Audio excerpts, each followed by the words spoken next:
오늘은 에리 프롬의 몇몇 저서들과 마르틴 부버의 나와 너에 있는 생각들과 함께 저의 생각을 더해서 나누고 싶은 통찰들을 함께 하고자 합니다.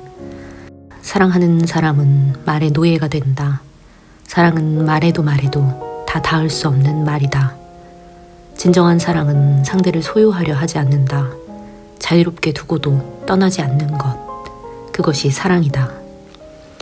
사랑은 모험심과 끈기가 필요한 끈질긴 모험이다. 첫 장애물이나 첫 다툼에서 포기하는 것은 사랑을 왜곡하는 것이다.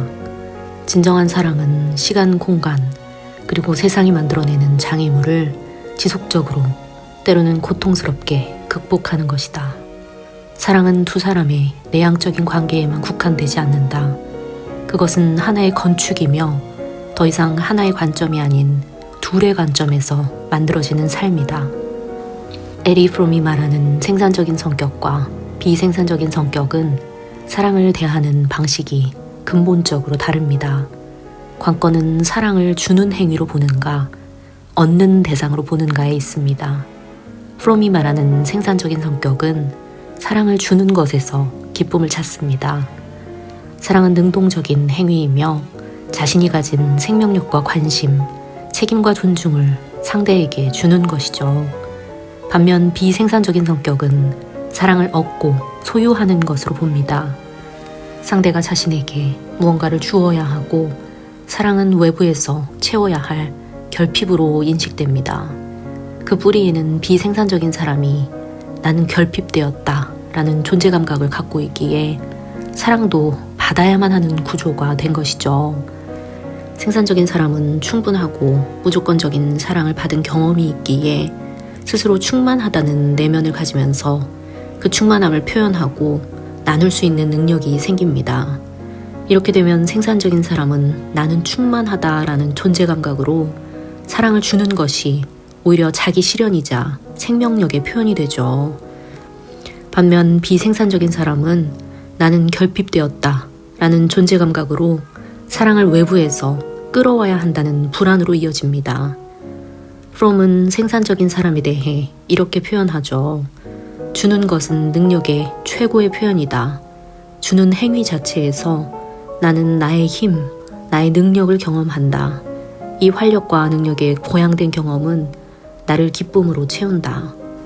그것은 박탈이 아니라 주는 행위 속에 나의 살아있음의 표현이 있기 때문이다. 미성숙한 사랑은 말한다. 나는 당신이 필요하기 때문에 당신을 사랑합니다. 성숙한 사랑은 말한다. 나는 당신을 사랑하기 때문에 당신이 필요합니다. 한편 생산적인 성격은 상대방의 개별성과 자유를 존중해 줄 수 있고 상대방의 성장과 자율성을 지지해 줄 수 있지만 비생산적인 성격은 상대를 자기 뜻대로 통제하려 하거나 그렇지 않으면 상대에게 의존하려 합니다. 이 때문에 사랑을 구속이나 소유로 착각하기 쉽죠. 그 뿌리를 살펴보려면 인간 존재의 근본적인 불안, 분리됨에 대한 두려움에 대해 생각해 볼 필요가 있습니다. 인간은 동물과 달리 자기 자신을 의식하는 유일한 존재입니다. 그런데 이런 자의식은 단순히 자유를 주는 것이 아니라 고립감과 소외된 느낌을 포함하죠. 인간은 이 때문에 항상 타인과 연결되고 싶어 합니다. 고립 자체가 심리적으로 견디기 힘든 공포를 동반하기 때문입니다. 이 고립의 공포를 어떻게 다루느냐가 인격의 성숙도를 결정합니다. 비생산적인 사람은 이 분리와 고립의 공포를 참지 못하고 타인과 합의를 하려는 욕망을 타인을 소유하거나 통제하는 것으로 해결하려고 하죠. 타인을 자유롭고 고유한 존재로 대하기보다는 자신의 일부로 만들고 싶어 합니다. 그래야 불안이 사라지기 때문이죠. 프롬은 이렇게 말했습니다. 사랑은 나를 나 아닌 누군가와 하나 되게 해주는 유일한 길이다. 하지만 미성숙한 사람은 이를 위해 소유하거나 복종함으로써 하나가 되려 한다. 미성숙한 사람에게 타인의 자유는 위협이 됩니다. 왜냐하면 자유로운 타인은 언제나 떠날 수 있기 때문이죠. 그래서 사랑은 자연스럽게 구속이나 집착, 의존이나 질투 또는 통제로 흘러갑니다. 성숙한 사람은 두 명이 하나가 되면서도 동시에 두 명으로 남아있을 수 있죠. 이는 소유가 아닌 자유 속에서의 결합입니다. 이 때문에 생산적인 성격은 건강한 자기애를 바탕으로 타인을 사랑할 수 있습니다. 자존감이 있고 자기 내면에 충만한 느낌이 있죠. 반면 비생산적인 성격은 자기애가 부족하거나 왜곡되어 있기에 타인에게 집착하거나 상대를 통해 자기를 채우려고 합니다. 이 둘 사이의 또 다른 차이점은 생산적인 성격은 사랑을 현실적인 관계로 본다는 점입니다. 환상이 아닌 상대의 현실을 그대로 받아들이면서 관계를 지속할 수 있죠. 반면 비생산적인 성격은 사랑을 이상화하거나 상대를 이상적 대상으로 착각하면서 환멸과 실망을 반복하는 경향이 있습니다. 그 바탕을 살펴보면 비생산적인 사람은 내면에 결핍되고 불완전한 느낌이 주된 감정이죠. 자아가 취약하고 자기 존재에 대한 신뢰가 부족합니다. 이런 공허함을 견디지 못하고 사랑을 통해서 자기 완성을 이루려는 욕망이 생기죠. 이렇게 되면 사랑하는 대상을 현실 그대로 보기보다는 나를 구원해줄 이상적인 존재, 구원자로 환상화합니다.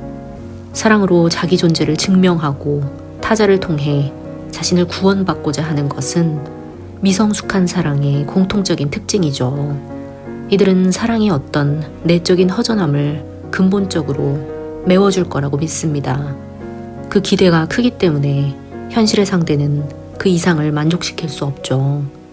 이 때문에 계속해서 진짜 사랑이 아니었다고 느끼면서 상대방을 교체하거나 사랑 자체에 환멸을 느낄 수 있습니다. 이런 이상화된 사랑은 상대방을 실제적인 인간이 아니라 자신의 욕망의 그림자로 보는 것이죠. 그래서 상대가 진짜 실수하고 부족하고 한계를 가진 인간으로 보여질 때 이를 견디지 못하고 관계를 무너뜨리거나 회피해야 합니다. 반면 생산적인 성격은 내면에 충만한 느낌이 있고 자아가 잘 통합되어 있기에 사랑을 통해 자신을 보충하려 하기보다는 타인을 있는 그대로 만나면서 사랑할 수 있습니다. 한 인간이 자기 자신을 있는 그대로 받아들일 수 있다면 타인의 부족함과 현실의 불완전함도 수용할 수 있죠.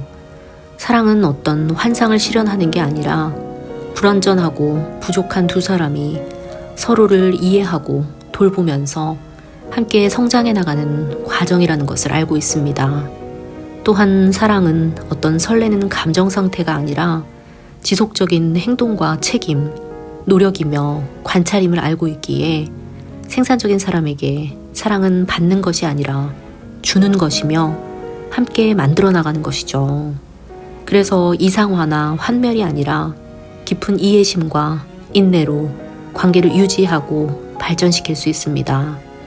사랑은 이렇게 이상적인 감정 상태가 아니라 현실의 갈등과 조정, 차이를 품는 결합이죠. 오히려 갈등이나 차이마저도 상대를 더 깊게 이해할 수 있는 사랑을 창조해 나가는 과정입니다. 한편 생산적인 성격은 사랑의 책임을 느끼고 상대에게 해를 끼치지 않으려 자신을 성찰합니다.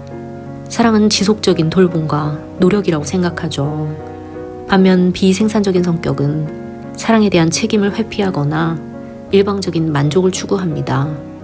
상호성보다는 자기 욕구의 충족이 우선이 되죠.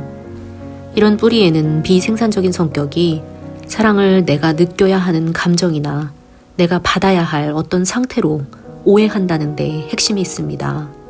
사랑은 내가 좋은 기분을 느끼게 해주는 것, 내가 행복을 얻는 통로라고 생각하죠. 이 관점에서 사랑은 내가 헌신하고 책임지는 게 아니라 내가 기대하는 감정을 제공해주는 대상이 됩니다. 비생산적인 사람은 내면에서 이렇게 말하고 있죠. 나는 결핍되어 있어. 그래서 너는 나를 채워줘야 해. 이런 사람의 자아는 성숙하고 독립적인 구조가 아닙니다. 스스로 자기를 충족시키는 힘이 매우 부족한 상태죠. 상대에게 자기 존재의 의미, 안정감, 감정적인 보상을 얻으려고 합니다. 이렇게 되면 사랑은 상대의 자유를 존중하는 만남이 아니라 나의 욕구를 채워줘야 하는 계약이 됩니다. 자기 기대에 맞지 않으면 실망하거나 분노하고 문제를 함께 해결하기보다는 책임을 외부에 탓하게 되죠. 프롬은 사랑할 능력이 없는 사람은 사랑을 통해 소유하거나 지배하려 하며 사랑 속의 고통이나 책임을 회피한다 라고 말했습니다. 책임을 감당할 수 있는 내면의 힘이 없기 때문이라고 볼 수 있죠. 프롬은 인간의 삶의 태도를 존재 모드와 소유 모드로 나누어서 설명합니다. 생산적이며 존재 모드를 사는 사람은 삶에서 자신의 경험과 관계, 자기 표현과 창조를 중요하게 생각합니다. 자신도 타인도 존재 그 자체만으로 존중받을 가치가 있다고 생각하죠. 반면 소유 모드로 사는 사람은 획득하고 통제하면서 축적하고 비교해서 우위를 차지하는 삶을 중시하죠. 자신도 타인도 소유하거나 이용할 대상으로 보게 됩니다. 한 인간의 존재 방식은 타인이나 세상, 사랑을 보는 방식도 바꾸게 되죠. 생산적인 사람은 자신이 존재하는 것 그 자체로 가치 있다고 느끼기에 타인도 세상도 대상화하거나 수단으로 이용하려 하지 않습니다. 이들은 내가 살아있으니 만나고 싶다, 함께 있고 싶다 라는 식으로 생각하죠. 반면 비생산적인 사람은 스스로를 불완전하고 부족한 존재라고 느낍니다. 그래서 외부로부터 소유하거나 흡수해서 자기를 채워야 한다고 생각하죠. 이들은 네가 있어야 내가 괜찮아질 수 있어 라고 느낍니다. 이렇게 되면 비생산적인 사람에게 타인은 자기 결핍을 채워줄 대상입니다. 나를 인정해줘. 네가 있어야 내가 안정돼. 라는 식으로 생각하면서 타인이 자유롭게 생각하는 것을 위협으로 느끼죠. 이 때문에 타인을 소유하거나 통제하려고 합니다. 반면 생산적인 사람은 타인을 볼 때 타인의 자유로운 생각을 두려워하지 않고 기뻐할 수 있죠. 그래서 진짜 만남과 이해가 가능해집니다. 세상에 대해서도 비생산적인 사람은 세상이 불확실하고 이용해야 할 자원이라고 느낍니다. 이들은 세상은 적대적이고 경쟁적인 곳이라고 보기에 어떻게 더 많이 가질까에 집중하죠. 세상에 맞춰 굴복하거나 또는 세상을 지배하려 하거나 둘 중 하나가 됩니다. 반면 생산적인 사람에게 세상은 만남과 표현, 자신을 창조하는 무대가 됩니다. 나는 세상 속에서 나답게 살아가며 기여하고 싶다 라고 느끼죠. 그래서 세상은 두려움의 대상이라기보다는 참여의 대상입니다. 이렇게 되면 결혼을 보는 관점도 달라지죠. 비생산적인 사람에게 결혼 상대는 나를 채워주는 존재입니다. 나의 결핍과 불안을 메워줄 안정감과 결핍된 조건을 충족해야 하죠. 자기 기대에 못 미치면 실망하거나 분노할 수밖에 없습니다. 이들에게 관계는 계약이고 파탄은 배신이 되죠. 반면 생산적인 사람에게 결혼 상대는 함께 성장해 나가는 동행자입니다. 두 사람이 서로 자유를 인정하고 서로 돌봐주고 책임진다고 생각하죠. 완전한 사람은 없다는 걸 알기에 함께 만들어 나간다고 생각합니다. 그래서 이들에게 결혼은 완성이 아니라 지속적인 창조 과정이지만 비생산적인 사람에게는 완성되지 못한 것은 폐기해야 할 대상이 되죠. 자녀를 볼 때도 비생산적인 사람은 자녀를 자신의 욕망의 연장선으로 볼 수 있습니다. 내가 못 이룬 것을 네가 이뤄야지 라고 생각하거나 자녀는 나의 자존심과 성취 욕구를 채워줄 대상이라고 느끼죠. 이렇게 되면 자녀의 개별 존재에 대한 존중은 사라지고 조건적인 사랑만이 남게 됩니다. 반면 생산적인 사람은 자녀를 자기만의 삶을 가진 고유한 존재로 볼 수 있습니다. 너는 나에게서 태어났지만 나와는 다른 고유한 삶을 살아야지 라고 생각하죠. 사랑은 조건 없는 책임과 돌봄이며 부모는 아이의 자유를 돕는 양육자이자 안내자입니다. 참 신기한 것이 한 인간이 외부 대상을 어떻게 보느냐는 결국 자기 자신을 어떻게 느끼고 있는가에 달려 있습니다. 비생산적인 사람은 세상과 타인을 소유하거나 도구화해야만 살아남을 수 있는 존재이며 생산적인 사람은 상대방의 다름과 개별성을 존중하면서 그 사람이 자기 자신이 되도록 도우면서 함께 할 수 있죠. 인간은 늘 실수하고 때때로 이기적이고 흔들리는 불완전하고 결핍된 존재입니다. 비생산적인 사람은 사랑을 완벽한 대상과의 결합이라고 착각하죠. 이들은 이상적인 상대를 기대하고 그 기대에 어긋나면 실망하거나 환멸을 느낍니다. 그러나 생산적인 사람은 우리 모두 불완전하다, 그렇기에 서로를 도울 수 있다 라는 깊은 이해를 바탕으로 하죠. 이는 단순한 포용의 문제가 아닙니다. 사랑의 실질적인 본질이 바로 이 불완전성 위에서 작동하는 것이죠. 만약 사랑이 완벽한 사람을 찾는 것이라면 그것은 더 이상 사랑이 아니라 상품 선택이 돼버립니다. 진짜 사랑은 그 부족함 속에서 함께 성장하고자 하는 의지죠. 사랑이 완벽함을 기대하는 순간 상대는 이상화된 이미지로 왜곡됩니다. 이건 실제 사람을 사랑하는 게 아니라 자기 욕망을 투사한 허상을 사랑하는 것이죠. 시간이 흐르면 허상은 벗겨지고 실망하고 관계는 끝이 납니다. 반면 불완전함 속에서 사랑하는 사람은 처음부터 상대를 현실적인 존재로 보고 함께 겪고 부딪히고 이해하면서 더 깊이 있는 결합으로 나아갈 수 있습니다.